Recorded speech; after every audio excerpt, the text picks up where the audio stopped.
that I want you to see yourself that whatever has happened before now and wherever you're coming from, pretend it doesn't exist. Pretend there's no fear, right? Now, he's about 19 at this stage. What would you do now? Oh, and his posture changes. He starts saying, well, I do this and I do that and I buy a house over here and I do...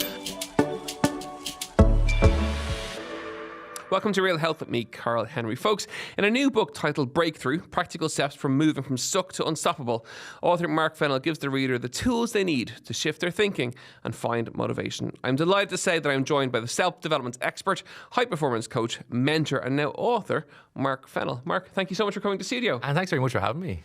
So, you've been into the store, you've seen the book on the shelves, I hope, have you? Yes, we've done the tour. So the publicist brought me around just to sign a few copies and such. How did that feel? You know, it's a great experience. I mean, obviously you feel kind of, I can't believe I have a book on the shelves with all these amazing authors and books, and there's me stuck in there. So I was delighted. Like, it's quite a humbling situation as well, but a moment I'll never forget. I'll tell you that, because it was like, oh, I'm in Easton's on O'Connell Street. Look, Mum, I've made it. Yeah. You know? And was the book always in the pipeline? Was it always a goal? It was. Yeah. Absolutely. My dad got me into reading. I never liked reading growing up because I only ever saw or was aware of fiction. And then I discovered the world of kind of psychology and self-help and stuff. And I said, oh, this stuff really helps. So he gave me a book when I was late teens, early 20s, read a book, got into books. And as a coach then, because I was coaching people then and mentoring people and young people at that particular time, it's over 20 years ago, I knew the power of the right book, you know. And I think every book will give you something. Mm-hmm.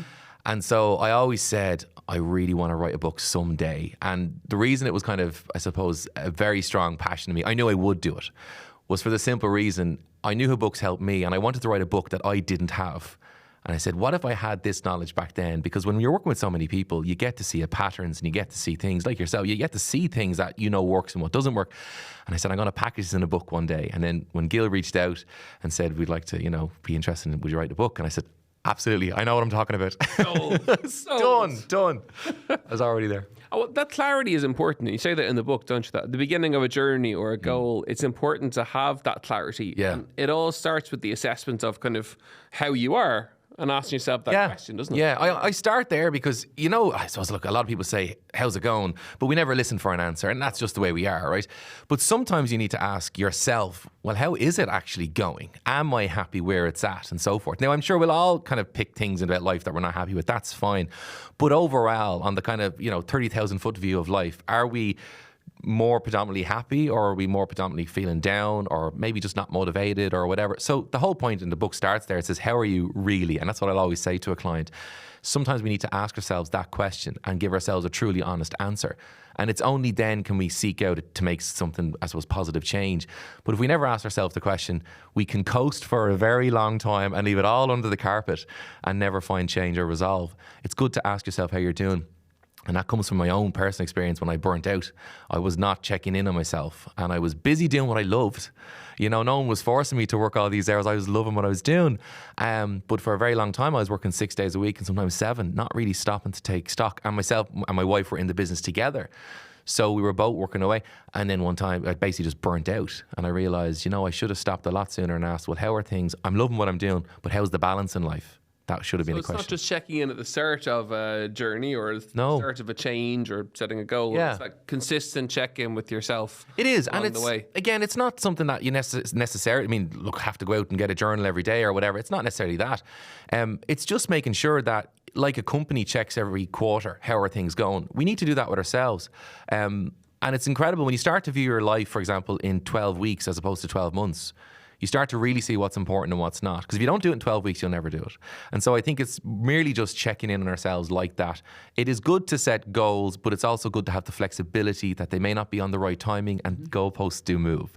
So give yourself the freedom, And that's okay. Absolutely. It's reminding yourself that it's all right to shift goalposts either forward or back. Yeah, and that could be something on the minor or something on the major. And as I share in the book, many stories of people who've gone through, and the book is for that, people who've gone through divorce or gone through a diagnosis, things that they cannot control, and we have our own story in there of the fertility journey and eventually getting to that road was closed and we don't have kids. So sometimes there's big things in life that we think we are, it's all just going to happen naturally, and then we get kind of blown out of the water. But then there's also people who are maybe not have something climactic, but they're just going through life and they've been surviving, you know, and they're happy out, kind of, but the spark is gone. And when you ask them, well, how are you? And they go, I'm going grand, I'm busy. You know, that's a common answer. But when you say, but are things going the way you want? And I always ask the question, are you feeling fulfilled? And that word, it's a big word, but for a lot of people, it's different variations. And it's only then can we see, because sometimes people just lose their spark for no specific circumstance, just going through life. They lose their spark, that kind of joy. And when you ask them, well, when was the last time you had that spark? And they might say, well, it was 6 years ago, when, whatever. And sometimes we can lose our spark, and it's good to get that spark back. But if we don't check in, it gets worse over time. Everything compounds. Emotions compound. They will, if they're negative, they'll get worse over time. If they're positive, they'll be reinforced over time. So it's just good to be self-aware. Emotional intelligence, as we say in the coaching world, is very important. And is that kind of, you know, losing your sparks? That's to do with that cage concept that you have in the book. Yes. So it's like, I always say, we all kind of have, I kind of word it as an instinct, you know, that little, the little inner voice that we all have, you know, and there's two voices. It's like the angel and the devil on the shoulder, right? There's one that says you can, and there's one that says, no, you can't, or you're not worthy, you're not enough.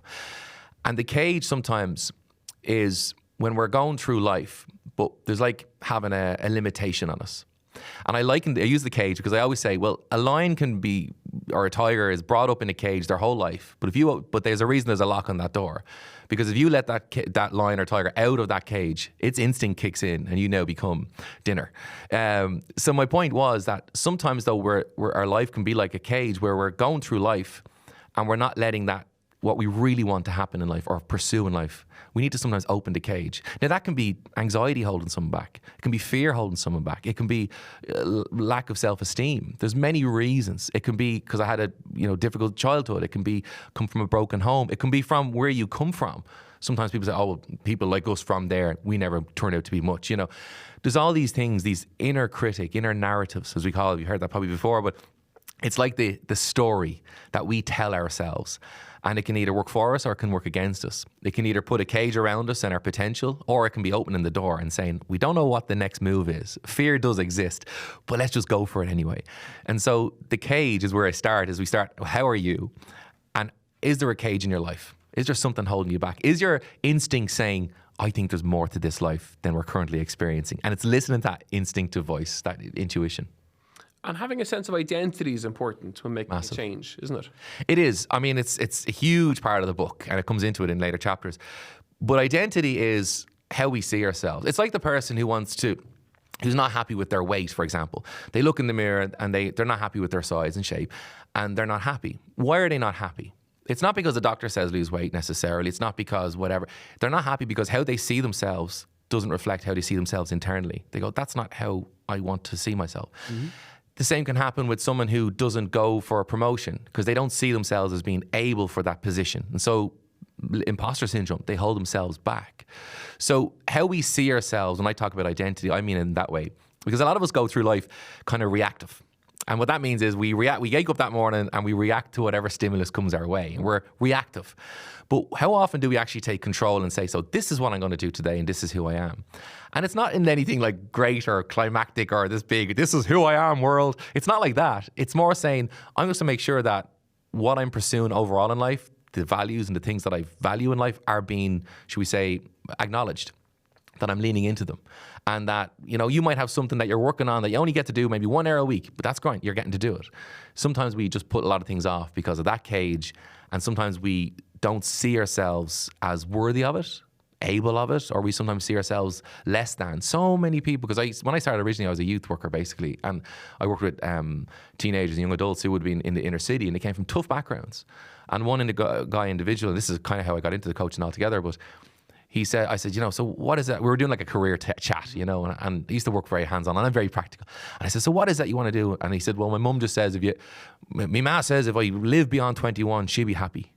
And my heart stopped. I said, what do you mean? Because my brother overdosed the week of his 21st. And she said, he's older than me. And I just saw that so many people have a different story. You just don't know. Everyone has a story. Everyone has a story that they see or a background. And I remember saying, but what if you could just not just live beyond that? What do you want in life? Oh, well, I could never be because of where I'm from. And the story, I could hear it in them. And I saw it in so many people. And basically, I got to a place where we worked with them. And the book goes through this step by step. But I got to a place with him where I said, I want you to see yourself that whatever has happened before now and wherever you're coming from, pretend it doesn't exist. Pretend there's no fear, right? Now, he's about 19 at this stage. What would you do now? Oh, and his posture changes. He starts saying, well, I do this and I do that and I buy a house over here and I do. And that's what happened. That's what he wanted. And that was a new identity that just needs to be kind of primed a bit. Long and the short of it, how we see ourselves is how we become. Fast forward, a good few years later, I'm walking into the RDS to a rugby match. And this fella walks towards me. Mark Fennell, is that you? And it was him. And he was head of security. And I said, it's amazing how you're head of security. Now, it was an emotional exchange, you can imagine. I got out of that area, I got the house, I have the missus and I have kids. And he says, I'm head of security. And I said, it's interesting you're head of security because he grew up his whole life trying to protect his family. I said, now you're protecting a stadium. Isn't that amazing? Because that's the difference when you change your identity. No one can do that for you. I mean, a coach will only ask you the questions, but you got to make that decision yourself. Because how we think ultimately is how we become. So what I say is, before you get into how you think, decide, who are you? Now, how do you want to think? Because our thoughts influence how we feel, and how we feel influences our decisions. Decisions become habits. Habits becomes our character, and it ultimately defines our identity anyway.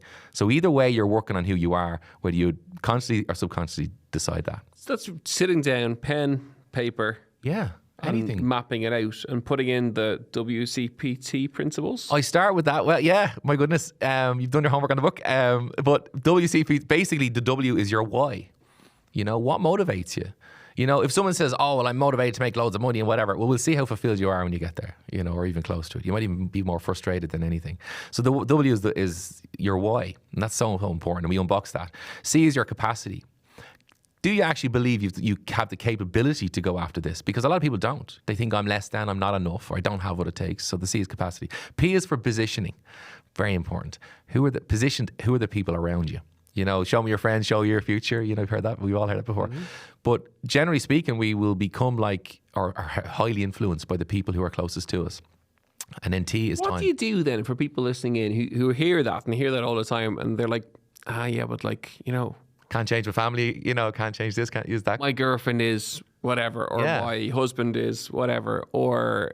You know, the people hear that time and time. They hear that phrase a lot. So are you saying, get divorced? No, well, absolutely not. Or we see that whole change concept. Or I'm always just fascinated for people who do listen in who are in that position. Yeah. And they say, well, actually, I am stuck. I know that's something we're going to chat about in a minute, but the whole idea of being stuck. But how do I change that? Do I change the person? Do we go to counselling? Or, you know, or how does that change look? Well, before you kind of, you know, down the road of counselling or relationship coaching or whatever, like before you go down that road, it's good to have a conversation and not a confrontation. Oh, yeah. And there's a big difference. Because remember, you know, marriage or even just, you know, relationship, whatever it might be, you're a team. And there's no I in team, you know, you're not a team of one. So you might be at a different place because, you went to, you know, this talk and they didn't, and you got this big, I'm going to change the world moment. Well, they're not there yet. So respect that fact. You know, you got to be realistic and say, well, look, don't get notions now because, you know, 6 months ago, you wouldn't have been the same. But here's what I'll say on that. I'll say, basically what you want to have it do is have a conversation and explain going back to your why. And say, look, I heard this, and this is why this kind of lit me up a little bit. This is why, or what we want to change. Or you might even say, we do nothing at the weekends. We just drink at the weekends. We do nothing. Nothing wrong with having a glass of wine. I'm not knocking that. But what I'm saying is, one person might feel that's gone a bit stale, or it's a bit just nothing's happening. We're watching telly and not talking. Loss of a spark. Yeah, lost the spark, watching telly, not talking.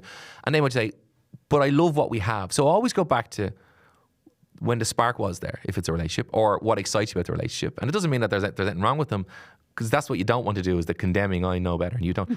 So go back to... Mark told me. Yeah, I heard this podcast. But what you want to do is, what I would simply say is, sit down and explain your why and say, look, I think we should do something more, or whatever you want to change. Explain your reasoning why and say, all I ask, can you support me in this? And anyone who loves you is going to say, of course I will. And then start with that and then say, hey, why don't you come along? And introduce them to it. They might not buy into it. Some people, for example, love, you know, ice baths. You know, some people don't. Neither is wrong, but neither is right. The whole idea is what's right for you. Yep. So don't expect everyone to go at the same pace as you.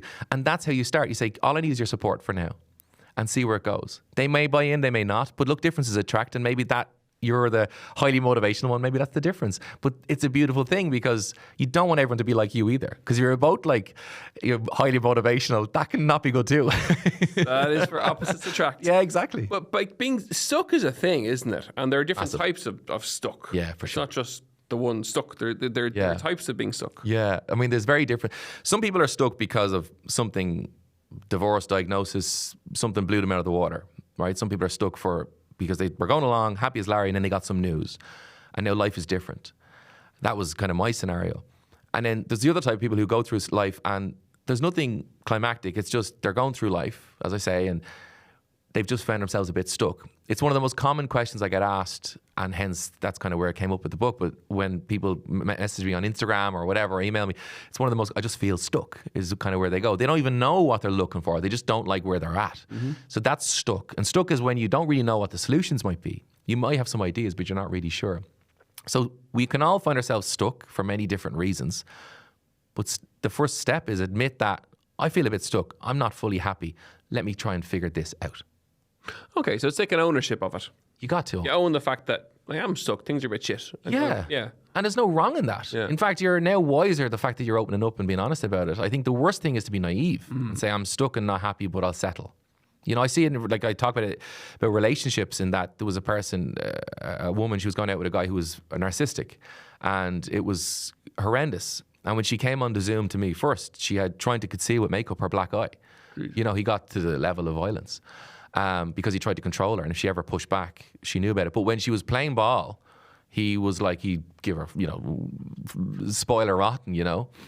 And she never thought, because her background, she never thought she was worthy. And when someone came along who loved her, even though it was a toxic kind of love, she just said, I'll take any love. And her fear was, I don't want to be on my own and unloved. I'd rather be in an abusive relationship than on my own. And she was stuck there for a long time until one day she saw one of my sound bites on Instagram and she said, maybe there is more to this. It was about narcissism. And she messaged me via email, and then eventually we ended up doing some coaching. She knew that environment she was in was going to end up to be the end of her. And there's a whole reason why she was at. I talk about it in the book. But the reason I say that is because a lot of us, that was an extreme case, but a lot of us sometimes stay in a situation because we fear, well, it's the best of a bad situation. What if? Yeah. So what if I lose that and then I could be worse? Or people fear being lonely, you know, so they stay in a bad kind of relationship. But we get stuck for many reasons. Chat to me about love and fear and the fact that they're such great forces in life. I know, and it sounds kind of like, love and fear, man. It's, you know, it's like, what's that? But in realistic terms, there's two, and there's lots of facets that come off that. But if we had to get right down into the two most powerful pillars that motivate our next move or who we are and what we do, it's love and fear. You know, and it's when I say fear is such a powerful thing, and fear will only grow. Like if you've got a phobia of one thing, that phobia can then become more. Like when I struggled with anxiety all those years ago, I had anxiety in one area, then I started to see anxiety in other areas. Oh, what if this and what if that? And before I knew, I just saw life through anxiety goggles, you know, and fear was driving all my thinking and all my And the only reason how I changed that, to give you the short answer, went back to my identity. Well, do I want to see myself as afraid on my life? Or do I want to see myself actually maybe hopefully getting through this? Now, when you're in it, you can't see any light at the end of the tunnel. But I made a decision at least. I'm going to do whatever I can do that encourages the way I want to feel and that is not anxious, just some more calm. And so that came back to my identity, and that's how I started working on it. I said, no, I want to see myself, I want to be, and I wasn't, shall I say, in denial. You know what I mean? I'm realistic. I'm not an optimist. I'm a realist optimist. And let me explain what that is. The glass is half full, but I'm also aware it's half empty.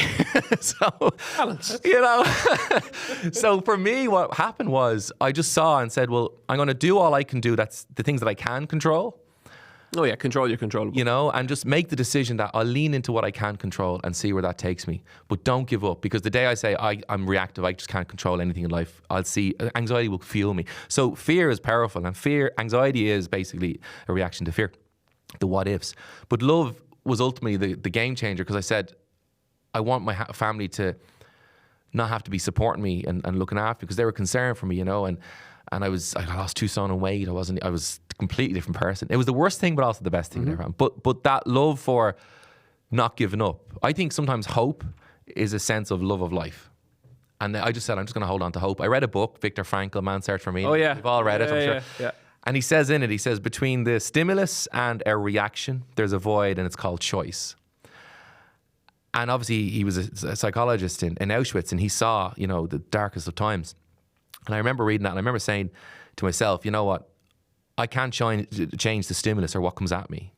I can't. Sometimes I might just feel anxious. I don't even know why. But I can, in that space, choose what I do next.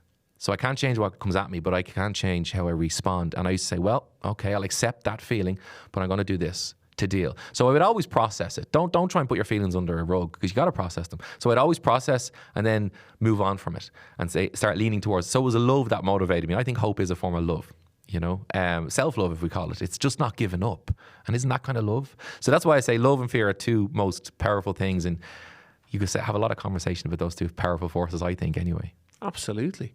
So the book Breakthrough, Practical Steps from Moving from Stuck to Unstoppable is out in bookstores nationwide, and you're speaking at an event for Purple House soon enough as well, aren't That's you? right, March 3rd. So it's an event for Purple House Cancer, and basically all proceeds goes to charity. But if you just look up Purple House, you can collect it online, or even just through my own DMs or on Instagram, markfennell.e.